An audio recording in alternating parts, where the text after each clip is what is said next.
Hello and welcome to Program with Python Lesson 8. Today we're going to have some fun playing around with while loops. What is a while loop? Well, we've already looked at for loops in a previous lesson, and as we should know, for loops create their own counter and work well if you know exactly how many times you want them to run. For that reason, we sometimes call for loops definite loops.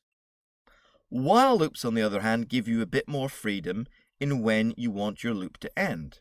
We often use them when we don't know exactly how many times we want to iterate through a loop. For this reason, we sometimes refer to while loops as indefinite loops, and you'll see why when we go through some more advanced examples. Next, let's take a closer look at the basic structure of a while loop. There are three things you have to remember to include when you create a while loop. First of all, we need to create some kind of counter variable with a start value. Then we have to remember to specify how long to continue the loop.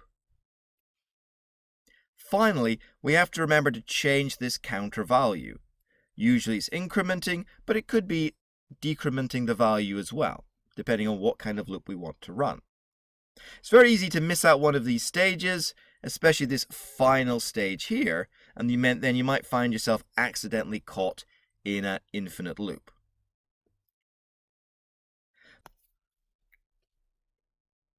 This slide is a good example of an indefinite loop. The scenario is we want to find and print all the square numbers below 100. Now, we don't know exactly how many this is going to be. We could sit down and work it out ourselves with a calculator, but that would kind of defeat the point of writing a computer program to do it. We want the computer to do the hard work for us. We create the algorithm, and then the computer performs all the calculations. So because we don't know exactly how many times we want to iterate through the code, we use a while loop as an indefinite loop. So you can see here we've got all the code to do this. And just as in the previous slide, we're remembering to create the while loop using the three key points. We are creating a counter of some sort and assigning it a starting value. We are creating a condition.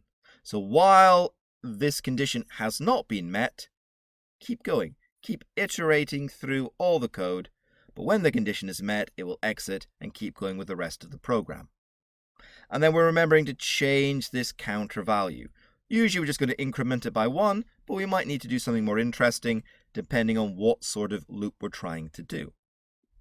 So this will keep going and print out all the square numbers.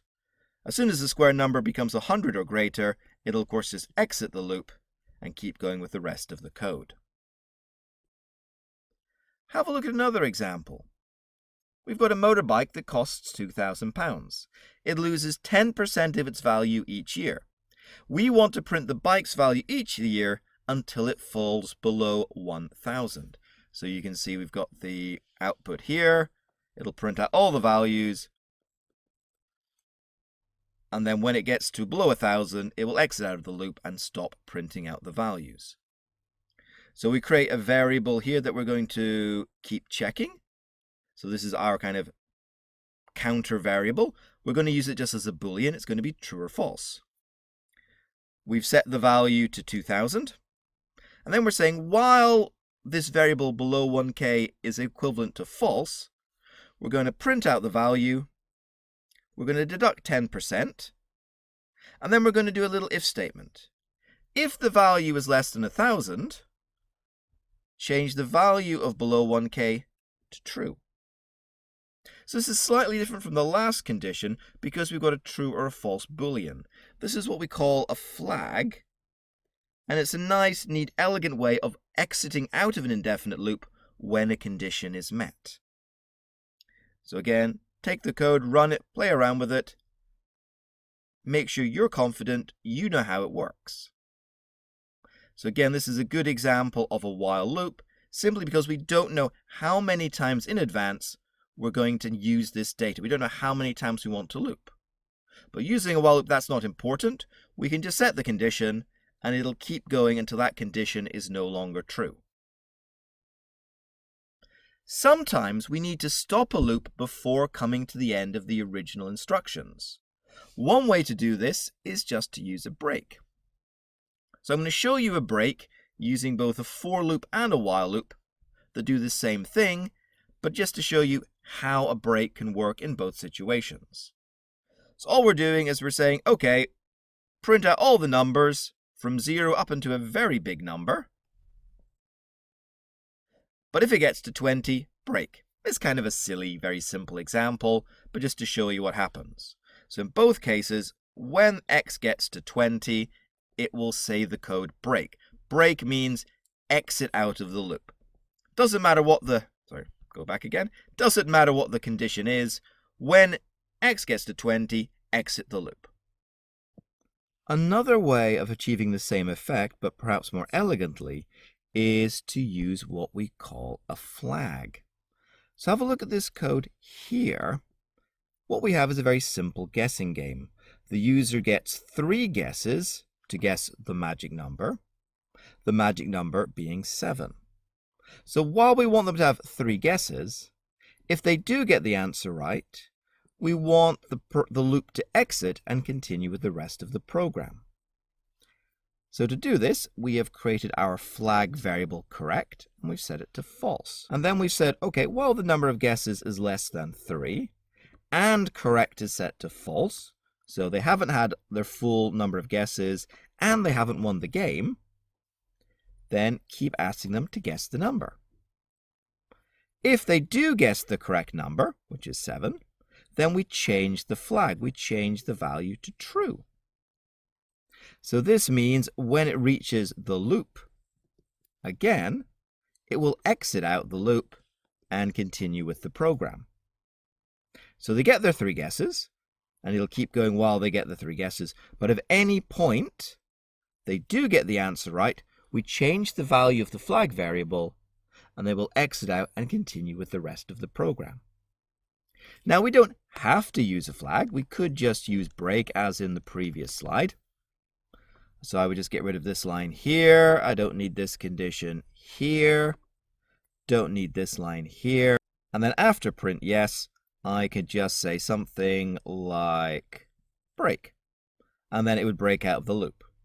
Now that would work, but perhaps if you're reading a complicated program, it might be a little bit more difficult to understand what's happening. With the flag, it's maybe a little bit clearer to somebody reading your code. But both methods work. If you want to use break or a flag, either is great, as long as you're confident and as long as your programs are working. Okay, let's look at a very simple activity. This is some code written by a student. It's going to print all the numbers from 1 to 5. They've run the code and something's not working. There's something broken. What do they need to change here in order to make the code work? It looks fine. X equals 1. Well, x is less than or equal to 5. Print x. But when they run it, it just prints 1, 1, 1, 1, 1. Forever. What have they forgotten to do? Well, hopefully you can get this. They forgot to do something with the counter variable. You need to change it in some way, otherwise you could get into an infinite loop. So in this case, they need to say x equals x plus 1, so that when they run it, it goes 1, 2, 3, 4, 5, and then exits out of the loop. Let's take a look at a slightly more complicated example. Write a program using a while loop that will start at 1 and end at 1,000,000.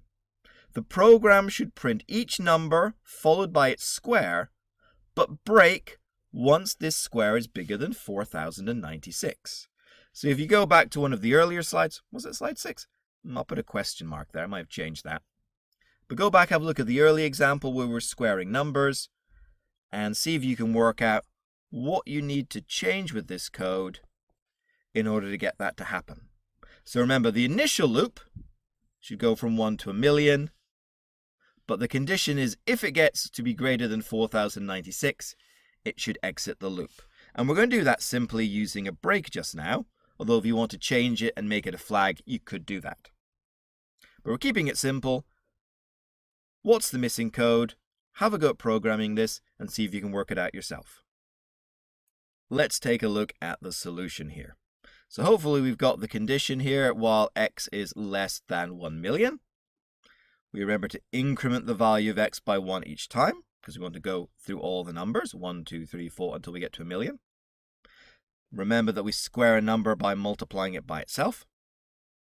And we need to set the condition that if the square is greater at any point than 4096, we are going to break out of the program and keep going with the rest of the code. Okay, got that? Excellent. I will see you next week for the next video.